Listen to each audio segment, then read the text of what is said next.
بسم الله الرحمن الرحيم. يا أيها الذين آمنوا لا تدخلوا بيوت النبي إلا أن يؤذن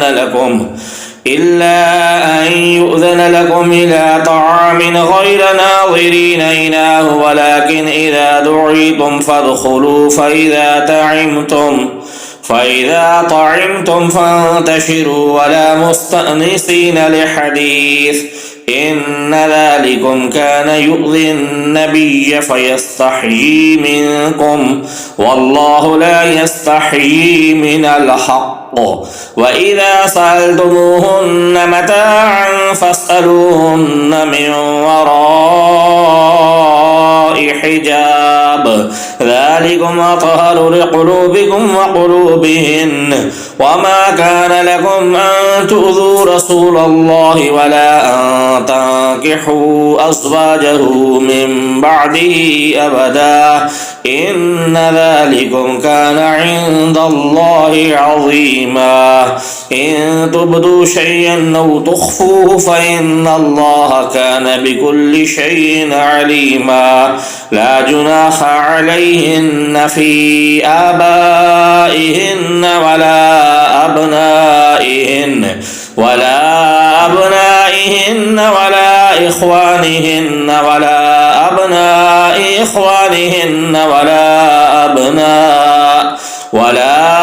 أبناء أخواتهن ولا نسائهن ولا ما ملكت أيمانهن واتقين الله إن الله كان على كل شيء شهيدا. إن الله وملائكته يصلون على النبي يا أيها الذين آمنوا صلوا عليه وسلموا تسليما. إن الذين يؤذون الله ورسوله لعنهم الله في الدنيا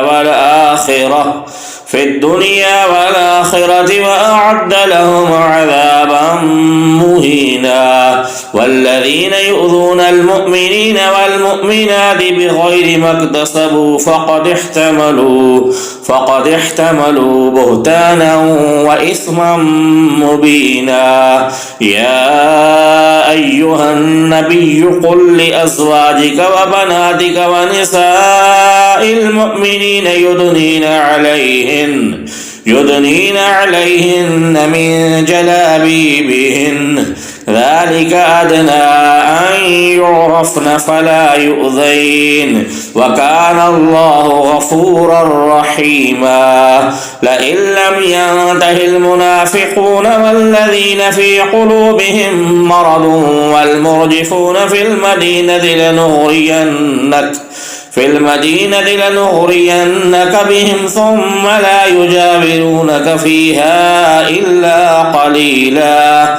ملعونين أينما ثقفوا أخذوا وقتلوا تقتيلا. سنة الله في الذين خلوا من قبل ولن تجد لسنة الله تبديلا. يسألك الناس عن الساعة قل إنما علمها عند الله وما يدريك لعل الساعة تكون قريبا. إن الله لعن الكافرين وأعد لهم سعيرا خالدين فيها أبدا لا يجدون وليا ولا نصيرا. يوم تقلب وجوههم في النار يقولون يا ليتنا أطعنا الله وأطعنا الرسولا وقالوا ربنا إنا أطعنا سادتنا وكبراءنا فأضلونا السبيلا. ربنا آتهم ضعفين من العذاب ولعنهم لعنا كبيرا. يا أيها الذين آمنوا لا تكونوا كالذين آذوا موسى فبرأه الله مما قالوا وكان عند الله وجيها. يا أيها الذين آمنوا اتقوا الله وقولوا قولا سديدا يصلح لكم أعمالكم ويغفر لكم ذنوبكم ومن يطع الله ورسوله فقد فاز فوزا عظيما. إنا عرضنا الأمانة على السماوات والأرض والجبال فأبين أن يحملنها وأشفقن منها وحملها الإنسان إنه كان ظلوما جهولا. ليعذب الله المنافقين والمنافقات والمشركين والمشركات ويتوب الله على المؤمنين والمؤمنات وكان الله غفورا رحيما.